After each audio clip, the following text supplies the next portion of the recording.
moi ça va, ça va. Aujourd'hui j'ai décidé de faire une story time pour parler un peu de moi, de mon enfance, de ma vie, de mes douleurs et tout, parce que oui, j'ai beaucoup, vous me voyez comme ça, j'ai beaucoup de douleurs au cœur depuis mon enfance. Et j'ai traversé des moments difficiles, j'ai traversé des... Il y avait des moments où je ne croyais plus en Dieu, il y avait des moments où je me demandais, voilà, je me posais plein de questions sur la vie et tout. Donc déjà, étant petite, je me souviens pas trop de mon enfance, de ma naissance jusqu'à, on va dire, 11 ans. Voilà, c'est à partir de 11 ans que j'ai commencé à vivre des choses vraiment difficiles.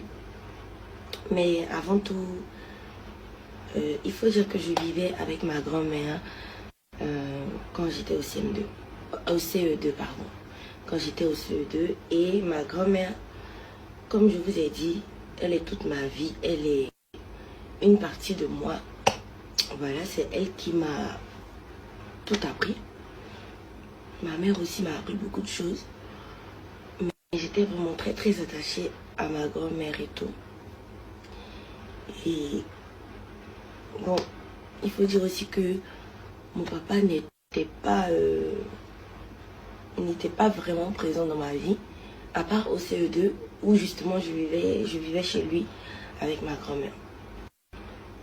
Et après on a eu, les grandes personnes ont eu des malentendus entre eux. Donc moi j'ai dû me séparer de ma grand-mère et rentrer à la maison. Pardon, et rentrer à la maison et tout. Donc voilà, à un moment de ma vie, j'ai été très battue. J'ai été battue avec, que ce soit fil de courant, que ce soit ceinture, que ce soit objet dangereux. J'ai beaucoup été battue dans ma vie. Et c'était des moments où je me disais, ma grand-mère me manque. C'était des moments où je me demandais, mais pourquoi je suis si seule? Pourquoi? Je sais pas. Je peux pas donner tous les détails parce que c'est pas facile pour moi-même d'expliquer ça. Mais ça n'a pas été facile.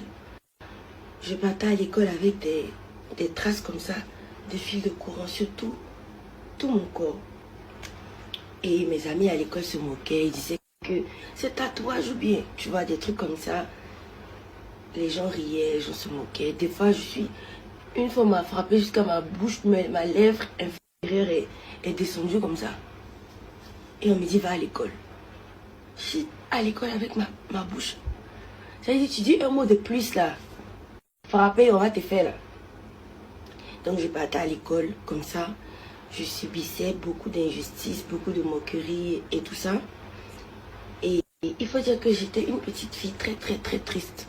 Déjà de ne pas avoir son papa avec elle. Et puis, le fait, j'étais très renfermée. Parce que malheureusement pour moi, maintenant que je suis grande, maintenant que je suis maman, je me confie beaucoup, je m'ouvre beaucoup, alors que c'est une erreur. Je ne suis pas censée me confier même. Parce que j'ai subi aussi beaucoup de trahisons dans ma vie. Mais tout le monde subit des trahisons, donc voilà. Et étant petite, j'avais une cousine. Enfin, bon, on m'a dit qu'il y a une de mes cousines qui va venir habiter avec moi parce que je suis toute seule et tout ça. Donc, moi, j'étais très contente. En fait, moi, j'étais une petite fille qui s'attachait beaucoup aux gens. C'est vrai que je n'exprimais rien, aucune tristesse, aucune joie, mais je savais m'attacher aux gens, je savais aimer les gens vraiment. Donc, on me dit, ta cousine vient vivre avec toi à la maison. Ça va te faire une sœur et ça va te faire de la compagnie.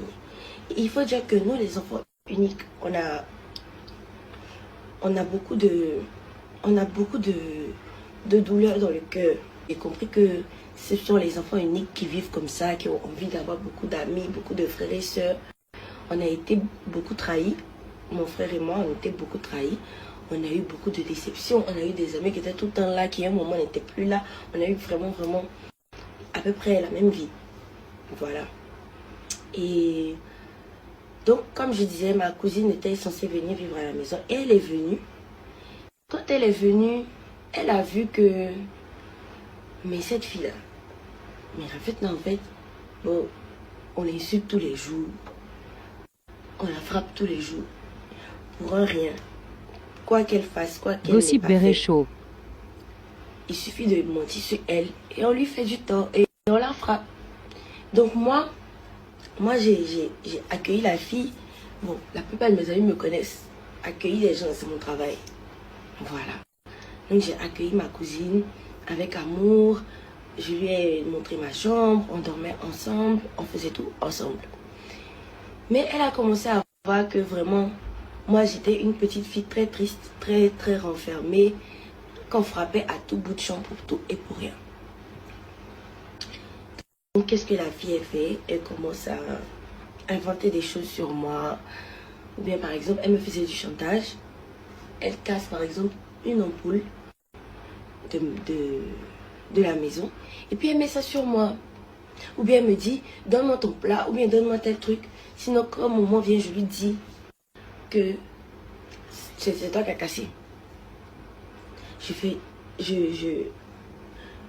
suis effrayée, je suis traumatisée, j'exécutais tout ce qu'elle me demandait. Voilà, j'exécutais tout ce qu'elle me demandait dans la peur et tout, d'être frappée et tout. Et un jour, je sais pas, elle m'a poussée à bout. Donc je lui ai dit, tu trouves pas que tu es trop méchante? Je trouve que tu es trop méchante. Qu'est-ce que moi je t'ai fait? Qu'est-ce que je t'ai fait à part t'accueillir, voilà. Qu'est-ce que je t'ai fait et tout? Après, on a commencé à se disputer et tout. Et après ça, moi, bon. Donc, je m'en vais me coucher, je vais dormir toute la journée. Donc, moi, j'ai dormi. J'ai dormi, on va dire, de midi comme ça à 18 h. Oui, j'ai dormi longtemps. Et j'habitais à Trècheville, à Arras. À Arras et tout. Et je dors, j'entends des bruits dans le quartier. Je me demande ce que c'était et tout. Et naturellement, je me mets à la fenêtre pour voir ce qui se passe. Et je vois les deux servantes de ma maman en train de me chercher. Et tout le quartier, c'est-à-dire que la fille, elle allait attendre ma maman dehors et lui dire que moi, je suis sortie depuis ce matin. Personne ne sait où je suis partie. Alors qu'elle savait très bien que je dormais. Donc elle connaît ma maman, elle connaît son tempérament, elle sait que voilà, ça va être chaud. Elle est descendue, elle a attendu ma maman en bas à 17 h. Quand ma maman est venue, elle lui a dit que voilà, Yachou, elle est sortie depuis ce matin, elle n'est pas encore rentrée. Au CED, j'avais quel âge? Pour dire que je suis sortie même. Tout le quartier me cherchait, Et moi, au lieu de rester à la maison tranquillement, moi je cours, moi je sais que si ma maman me voit, c'est Ramba. Donc moi je cours, je descends l'escalier et je vais retrouver ma maman pour dire à ma maman que maman, j'étais pas sortie, je dormais. Mais quand je suis descendue là, j'ai même pas eu le temps de m'expliquer. J'ai été battue à 100. J'ai une cicatrice sur mon genou que je vous montrerai certainement après. J'ai été battue à 100. Jusqu'à la voisine pleurait. Et la fille, elle rigole. Elle m'a dit, ah, je t'ai bien dit. Je t'ai dit. Donc du coup, j'avais peur de rentrer à la maison. Quand je vais à l'école, je préférais rester à l'école plutôt qu'à la maison. Je préférais rester à l'école plutôt qu'à la maison. Et là, c'était une période où j'étais au CM2. Donc, et c'était vraiment des périodes où après, je suis seule, je pleure, je m'enferme. À un moment, j'avais peur maintenant des gens parce que je me disais que tout le monde peut mentir sur moi et peut me frapper. Donc, je ne marchais avec personne. J'avais peur. Ma seule amie, elle s'appelait Gossip Very Show. Épiphanie, ma bibi, Épiphanie, Dick et tout. C'est son nom qui est là, je l'embrasse très fort. Et c'était, on va dire, ma seule amie au départ. Après, j'avais quelques copines, on avait quelques copines, certes, mais j'avais très peur qu'on dise des choses à ma maman qui sont pas vraies et tout. Donc, je me cachais pour pleurer, je me demandais qu'est-ce qui m'arrive, je me demandais où est mon papa, pourquoi mon papa n'est pas là comme mes amis, pourquoi, plein de choses, plein de traumatismes et tout. Et voilà quoi, mon papa aussi, c'était pas le gars cool que tu peux appeler pour expliquer ce qui t'arrive. Lui, il peut te dire j'ai rien à foutre, il peut te rapprocher au nez, il peut t'insulter. En fait, mon papa, il n'est pas prévisible. Tu peux appeler et puis tu t'humilies. Donc, vous voyez que je n'avais que ma grand-mère pour m'écouter, pour me comprendre et tout. Et ma grand-mère, en fait, ma grand-mère, c'était... Je sais pas comment vous expliquer. Il y a des gens qui ont des personnes en qui ils se sentent... Je sais pas. Ma grand-mère, c'était ma moitié, en fait. Elle était toute ma vie. Elle était la personne la plus importante de ma vie. Et elle me manque vraiment beaucoup. Elle me manque beaucoup parce que je me confie à elle et puis elle savait quoi me dire. Elle me donnait la force à chaque fois. Et partout où j'étais, je voulais juste voir ma grand-mère. Et puis bon, un jour, je crois que j'avais été punie sévèrement pour quelque chose. Je sais plus ce que c'était. Excusez-moi. Je ne sais plus ce que c'était. C'était, je crois, en 2007. J'étais toute seule, très enfermée, très triste. Parce que, bon, ma mère m'avait envoyée dans une école où... une école qu'on appelle le Mao à Odokui. Voilà. Donc j'ai fait ma classe de 4e là-bas et tout. Et moi je suis quelqu'un de très douce. Voilà, c'est pas pour me jeter des fleurs, mais moi avant je connaissais pas la violence, je connaissais pas la bagarre, je savais pas insulter les gens. Il y a beaucoup de choses que enfin moi, pour moi, tout le monde est gentil, pour moi tout le monde est bien, voilà. Donc en classe de 4e déjà, j'ai rencontré une jeune fille à l'école qui était en fait elle était réputée pour la go qui frappait tout le monde à l'école. Elle était réputée pour la go qui traumatisait les gens et tout. Donc comment je suis arrivée, déjà la fille, elle m'arrachait mes goûters. Quand je dis en 4e là, c'est en 4e. Elle m'arrachait mes goûters, elle me provoquait, elle m'insultait. Si je réponds, elle me frappe. C'était un enfer. À cause de cette fille-là, je ne voulais pas aller à l'école. Donc il y a des moments où je faisais croire à ma maman que j'étais malade pour ne pas aller à l'école. Juste pour ne pas avoir... Enfin, j'ai raté ma classe de 4e. Parce que j'étais persécutée par les gens de l'école. J'étais persécutée par les gens de l'école. Je n'avais plus la tête sur les études. J'avais juste la peur d'aller à l'école. Parce que tout le monde savait que j'étais une petite pleureuse et tout. Donc les gens profitaient de ma naïveté, de mon... Enfin, je sais pas comment expliquer. Et cette fille-là, elle savait que j'avais des traumatismes et tout. Elle a raconté des choses à ma maman. Comme quoi, moi j'ai un gars à l'école. Voilà, et après je suis rentrée dans des groupes de danse. Parce qu'on finit jamais d'apprendre. Donc je suis rentrée dans des groupes de danse. J'ai découvert les danses traditionnelles. J'ai découvert plein de genres de danse. On a fait Kizomba, à Unilever. On a fait, vraiment j'ai quand même eu un parcours dans la danse. Et la danse, franchement, c'était la seule chose qui Et c'est toujours même la seule chose qui me fait sourire, qui me calme le cœur et tout, et tout, et tout. Donc après, j'ai eu une relation difficile où j'ai perdu 7 ans pour rien. Et ça a été une relation très très difficile.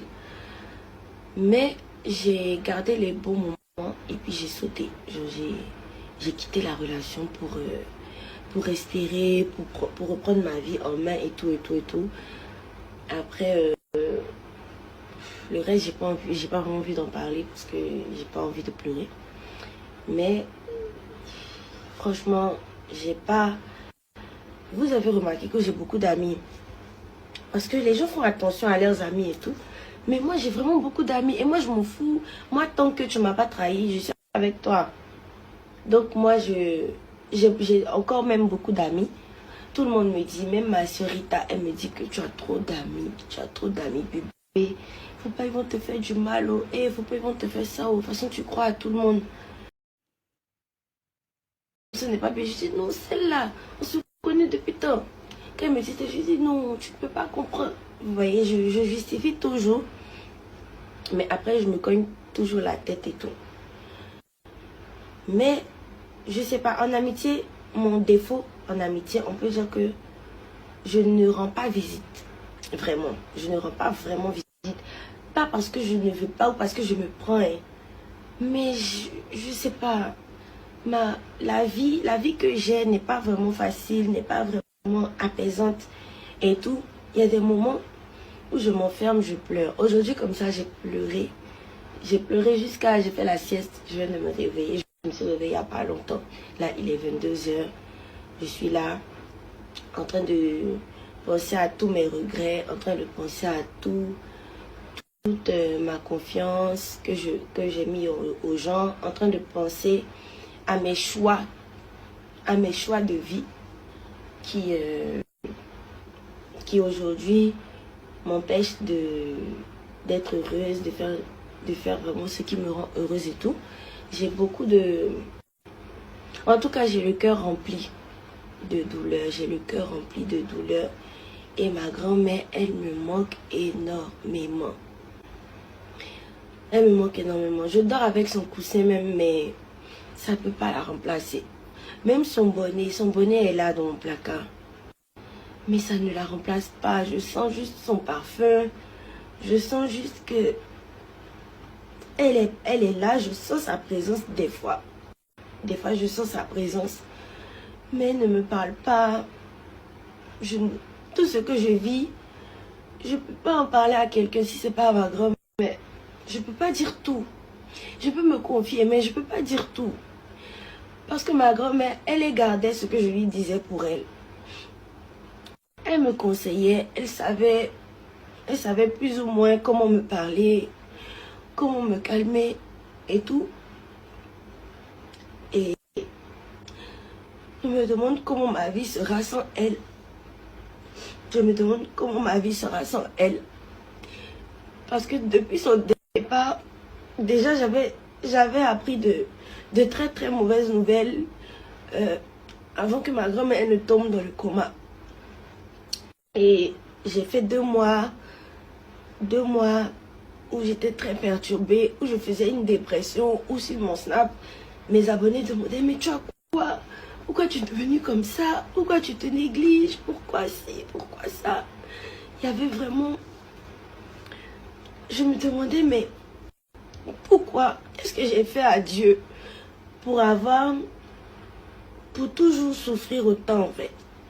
Voilà, et à un moment, je me suis mise avec un homme connu. J'ai demandé à Dieu de m'envoyer quelqu'un qui allait apaiser mes douleurs, apaiser mon cœur, me soutenir, m'aimer et tout. Mais les gens disaient, pourquoi c'est elle qui l'a choisi? Pourquoi c'est moi, pourquoi c'est moi qui l'a choisi? Pourquoi il n'est pas resté avec son ex? Elle était plus belle, elle était plus classe. Pourquoi il n'a pas fait ci? Des fois, je reçois des injures. Comme quoi, j'ai vu sur TikTok une fille qui a dit que j'étais très belle et une autre qui a commenté pour dire elle est tellement insignifiante en vrai et tout et tout. Des gens à qui je n'ai rien fait, des gens que je ne connais pas, qui ne me connaissent pas, qui m'insultent, qui disent des gros mots, qui disent des paroles méchantes sans me connaître. Moi, quand je suis venue me mettre dans ça, il n'y avait aucune fille, il n'y avait personne. Il n'y avait personne. Et moi, je ne me suis pas jetée dedans comme ça. J'ai fait une prière à Dieu. Et c'est tombé sur ça. Et donc, finalement, moi qui avais peur d'être connue, je suis connue. Moi qui avais peur d'être publique un jour, c'est le cas. Je ne peux pas aller au marché sans qu'on me salue, ou sans qu'on me dise qu'on me connaît, ou sans qu'on me dise... voilà. C'est pas ma vie, en fait, d'être connue. Vous voyez, c'est vrai que c'est bon aussi pour le commerce et tout. Mais je déteste la popularité. Je déteste ça. Il faut que les gens comprennent que je ne suis pas une star. Il faut que les gens comprennent que je ne suis pas la femme de temps. Je suis une personne ordinaire qui vit sa vie tranquillement, qui s'occupe de ses enfants tranquillement. Je ne veux pas être sapée dans les prémudes, par exemple. Là, je m'en fous d'être sapée ou pas. Les anniversaires, les quoi, là, je m'en fous d'être bien habillée ou pas. Je n'ai pas d'image à vous montrer, rien. Moi, mais j'ai pas envie même de trucs.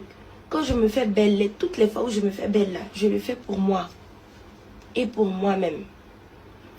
Je ne le fais pas pour un homme ou pour faire plaisir à quelqu'un. Je le fais pour moi. Gossip Beret Show. Voilà.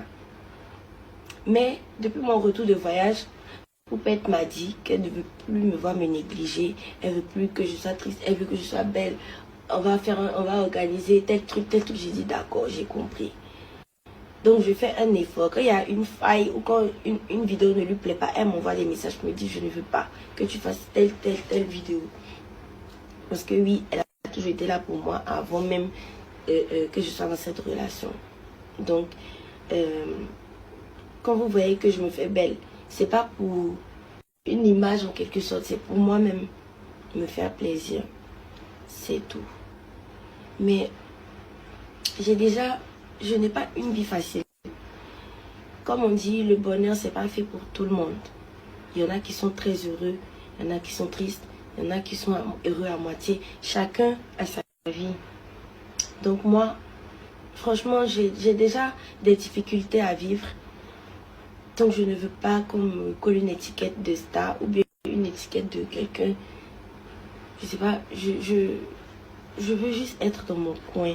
Je veux juste être dans mon coin. Ceux à qui je n'ai jamais rien fait là, je vous en supplie, ne me faites jamais rien aussi. Ceux que je n'ai jamais insultés, ne m'insultez pas. Ceux que je n'ai jamais trahis, ne me trahissez pas. Essayez de me faciliter la vie. Parce que la dépression là, ça ne se voit pas sur le visage.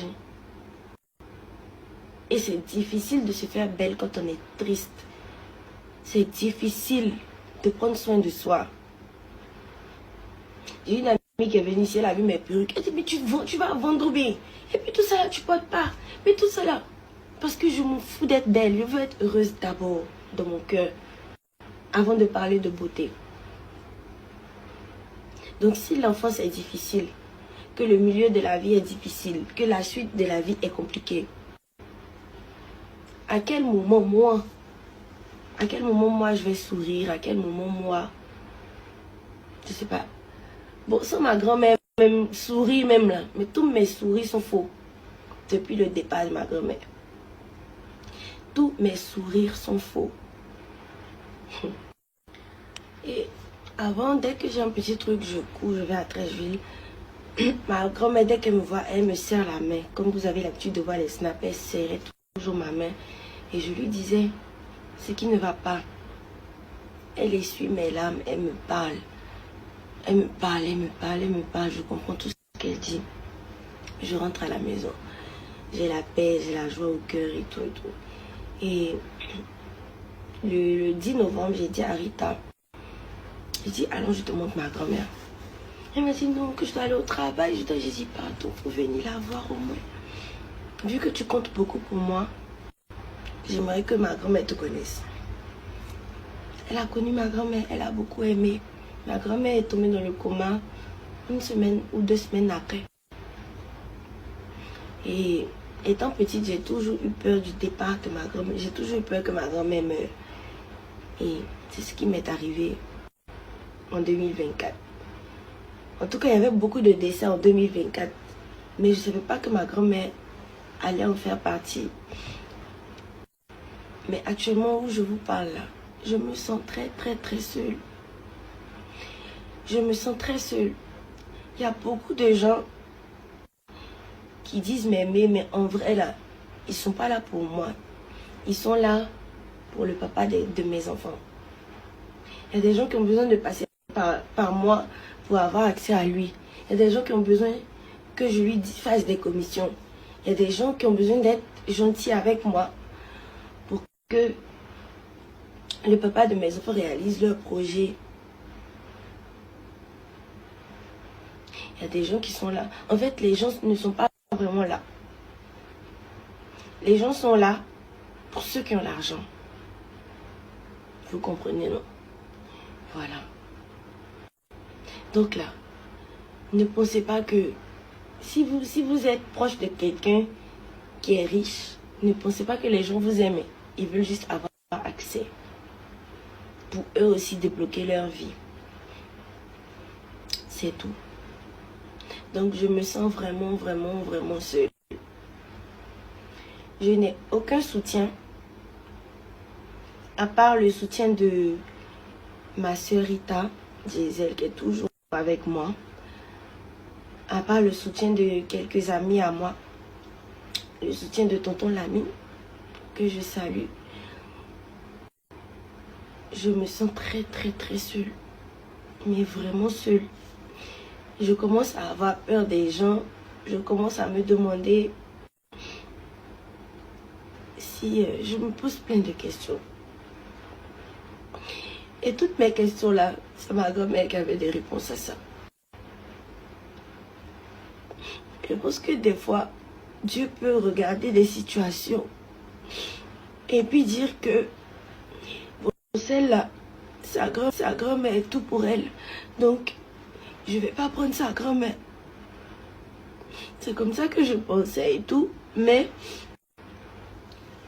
ma grand-mère elle-même m'a dit, elle m'a dit, je t'aime beaucoup, mais je suis fatiguée. J'attends la mort, c'est ce qu'elle m'a dit. Je lui ai dit, il ne faut plus jamais me dire que tu attends la mort. Tu es toute ma vie. Je suis tout le temps avec toi. Pourquoi tu parles de la mort? À vrai dire, je voyais que ma grand-mère était fatiguée. Que ma grand-mère était épuisée, elle n'avait plus de force pour vivre. Mais moi, j'avais besoin d'elle. Moi, je l'aime. Donc, c'était pas aussi évident pour moi de la laisser partir. Mais je savais qu'elle était fatiguée. Et plus jamais personne ne sera comme elle sur cette terre. Je sais pas ce qui va me rendre heureuse encore. Ou ce qui va faire mon bonheur encore, je sais pas. Je vois rien. Je vois rien de bon à l'avenir pour moi. Je vois rien de bon à l'avenir pour moi. Je me dis que les autres femmes ont la chance d'être heureuses. Elles ont... Voilà. Chacun a voilà, à ce qu'il ressent et tout. Et je comprends que ma grand-mère était fatiguée, qu'elle soit partie et que maintenant elle repose en paix. Et puis, à un moment de ma vie, j'ai commencé à devenir une fille dure de caractère, difficile, avec un gros cœur. Mais mon gros cœur, c'est quelque chose que je me demande s'il y a des gens qui ont un gros cœur comme moi. Moi, si je décide de ne pas pardonner là, jusqu'à la fin du monde, je ne pardonne pas. Si je me rébelle ou si je me laisse pas faire. Même quand je sens que quelqu'un me provoque, je suis désagréable. Alors que je n'étais pas comme ça avant. Je n'étais pas comme ça avant, mais voyez, il faut comprendre à un moment que tout le monde ne peut pas te marcher dessus toute ta vie. Maintenant, j'ai 2 enfants. Mes enfants m'adorent. Mes enfants m'aiment beaucoup. Mais si je ne me fais pas dur là, mes enfants seront comme moi. Malheureusement, ma fille Iman, elle est comme moi. Elle est tout le temps, elle a peur des gens, elle est triste. Elle se dit que si elle dit tel truc, ils vont la juger. C'est comme ça qu'Iman voit les choses. C'est moi qui lui dis non, si à l'école on te tape, tu tapes. Si à l'école on te dit ça, tu fais comme si je lui montre ce que moi-même j'ai pas pu faire à l'école. Parce que je veux pas que ma fille vive la même chose que moi. Je veux pas qu'elle vive la même chose que moi. Il y a vraiment beaucoup de choses que je peux pas expliquer ici sur internet. Mais vraiment, prenez la vie du bon côté. Profitez de vos parents. Vous qui avez des papas extraordinaires là. Profitez de vos papas. Parce que tout le monde n'a pas ça. Parce qu'on est là même, on vit comme si on a perdu notre papa. Alors qu'il est là. Tu n'as pas d'amour paternel. Tu n'as pas vraiment reçu d'amour. Tu n'as pas reçu de... Tu es... Bon. Qu'est-ce que... Quand on rend un enfant comme ça là, qu'est-ce qu'on espère après qu'il devienne? Ou qu'est-ce qu'on espère qu'il ressente?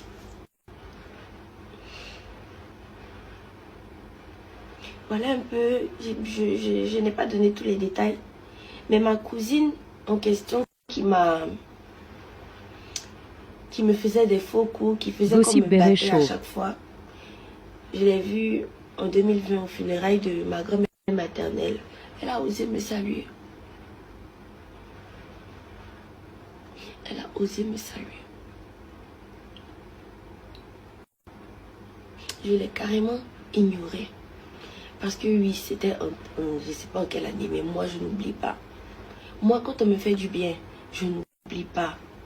Quand on me fait du mal aussi, je n'oublie pas. Je suis comme ça. Voilà. Et j'ai bien envie de rester dans mon coin, de rester dans mon coin, m'occuper de moi-même. J'ai vraiment envie de faire ça. J'ai même envie de supprimer WhatsApp, Messenger, tout. Mais je travaille avec.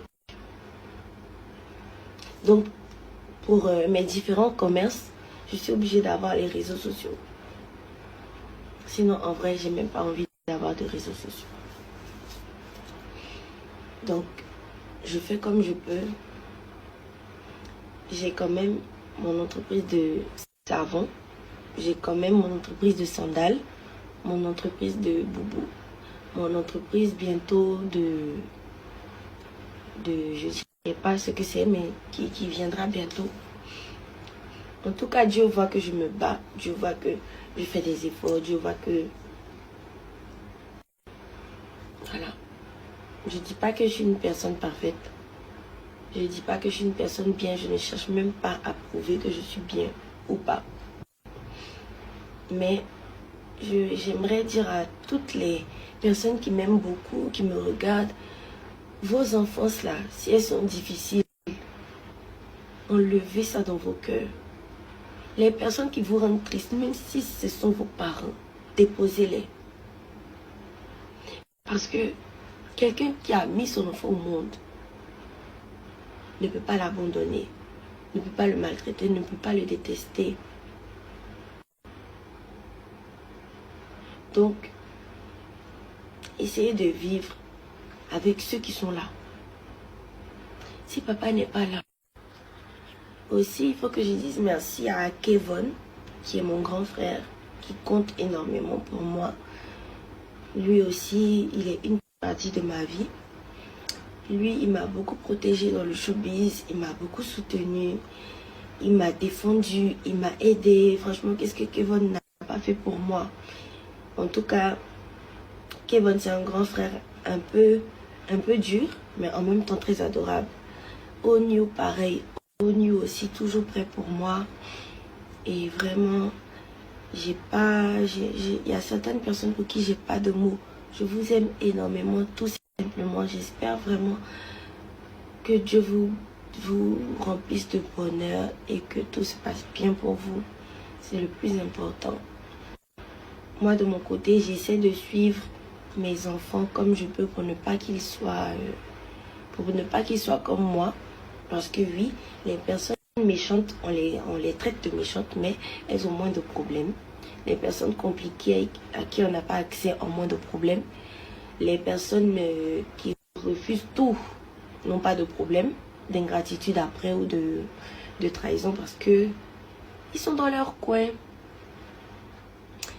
Donc voilà. En tout cas, je vous embrasse. C'est déjà important. J'arrive à manger, j'arrive à me déplacer. C'est déjà important. Je remercie Dieu pour ça. Mais j'avais besoin de vider mon cœur aujourd'hui, d'exprimer beaucoup. J'ai pas pu exprimer tout. J'ai pas pu vider mon cœur à 100%. Mais j'ai pu vider mon cœur à 50%. Parce que les 50 autres pourcents là, c'est tellement vilain à entendre que je préfère ne pas en parler. Mais je remercie infiniment tous mes abonnés qui m'aiment beaucoup parce que oui, j'ai des abonnés qui m'aiment beaucoup. J'ai quand même cette grâce. Des fois, je reçois des messages comme Rafetna, je t'aime beaucoup. J'espère que toi, il y a des abonnés aussi qui me disent que toi, tu vas pas bien, que Dieu te fortifie, que Dieu. Pourtant, j'ai pas besoin de parler. Il y a des abonnés qui demandent tout le temps après soit les imams. J'ai une abonnée qui demande tout le temps après soit les imams qu'elle ne les voit pas. Il y en a aussi qui m'envoient des injures. Voilà quoi. Je reçois beaucoup de choses. Des fois, voilà quoi. Et je remercie en tout cas tous ceux qui m'aiment beaucoup. Je remercie toutes mes amies qui sont loyales et vraies envers moi. Je remercie aussi certaines personnes dans mon cœur parce que ils ont fait beaucoup. Ils ont fait beaucoup. Et voilà. Je ne vais pas rentrer dans les détails. Mais j'espère vraiment que Dieu va me donner la force. J'espère que Dieu va me libérer surtout. J'espère que Dieu a prévu quelque chose pour moi de grand. Parce que vraiment, lui-même, il a vu que j'ai beaucoup pleuré. Dieu a vu que j'ai beaucoup pleuré. Il a vu que il y a beaucoup de choses que j'ai vécues. Mais lui seul, il sait comment me consoler. Dieu sait comment me consoler. Il sait comment m'aider, comment me faire avancer. Donc je lui confie encore ma vie et tout. Donc voilà. En tout cas, les enfants, merci à Kidi, merci à Rita, merci à tonton Lamine, merci à mon papa Salam, merci à ma mère, à mes proches. Merci beaucoup d'être toujours là. Merci de me soutenir, de me donner la force, même que ça ne va pas et tout.